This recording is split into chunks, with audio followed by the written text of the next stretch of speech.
A discarded cabinet door makes a window cover. Shipping pallets become walls. In Oakland, California, one artist is using recycled materials to make sure homeless people have a place to call their own. Greg Klein builds small enclosures that serve as portable homes for the homeless, providing protection from the outside world. I talked about that with VOA correspondent Michael Sullivan in October. Take a look. This industrial section of West Oakland is dotted with tiny houses designed and built by a local artist. Greg Klein has built and given away at least 20 of these structures. I like to help them, sure. I mean, it's fun for me. I like to make things, and to do something that makes a big impact in someone's life is good. How did Greg come up with this idea of building homes for the homeless in his community? Well, you know, in about 2005, Greg moved into this area of West Oakland, which is an industrial area. It's the port area. It's the area where the writer Jack London lived and worked in a cannery area 100 years ago. It's a kind of a rough area, a lot of small factories, a lot of freeway overpasses. He moved in there to create an artist studio because the land was very cheap. But he noticed there were a lot of homeless people who would settle in the area as well. And he said one day, one of the homeless people came up to him, it was raining, and asked if he could help provide shelter. Oscar Young got a home and relief from chilly nights on the street.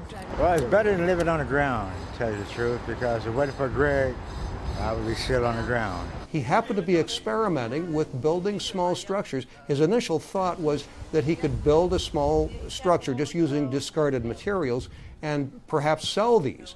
But he had one sitting outside his studio, and he thought, well, I'll let this homeless person sleep in this, and eventually he gave it away. And then he started building one after another. And he's built something like 20 of these structures so far. They are on wheels. They're theoretically portable, although people generally try to find a place, set them up, and basically you just move in. Some on the streets once had houses of their own, but Sheila Williams has learned to live with less. I had it all just like you people do out there. But now look at me now. I'm living in one of Greg's houses, and I'm thankful to that man. So this is a place that they can lock up, they can keep things safe, they can be secure themselves at night, and they can be sheltered from the elements when the weather gets bad. And it really makes all the difference. It just gives them a sense of belonging and a sense that they have a place to call home. One of the interesting things in your piece, in this particular piece, was how Greg is providing power supply to these homes.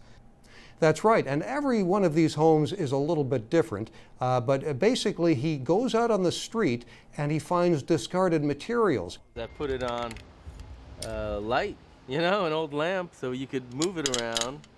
You can keep it optimum just to the sun. Empty coffee bags become shingles, and a washing machine door and refrigerator shelf become windows. And this area of West Oakland is, because it's abandoned at night, and you know, the factory's closed down, there aren't many people, there's a lot of illegal dumping.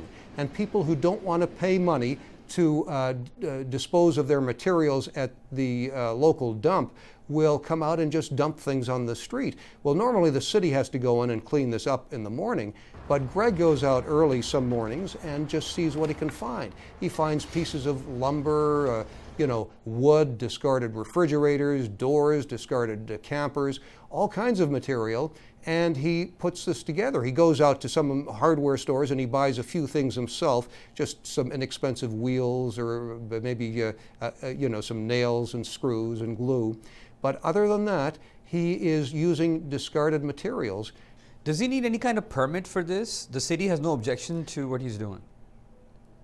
Well, you know, theoretically you cannot just create a home and set it on the sidewalk, but the police, I asked the homeless people, have you had problems from the police, which is generally a big problem with homeless people, and they say no. And I think what some of the homeless people are hoping, and what Greg Klein is hoping, is maybe, you know, the city could come up with some vacant land or some areas where these things are fully legal and could even be permitted. But as it is now, they haven't had a problem in these areas. Always great to hear from our LA correspondent Michael Sullivan.